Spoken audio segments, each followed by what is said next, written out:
Our generation today is more wicked and adulterous. People are blinded by sin.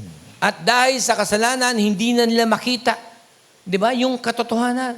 In fact, lagi silang sumasalungat sa katotohanan. Kaya ang isang buhay ng isang mananampalataya, isang hamon. Every day that we live is always a challenge. Napakahirap sa panahon ngayon. Pero, gusto kong malaman nyo, ang biyaya ng Diyos ay sagana.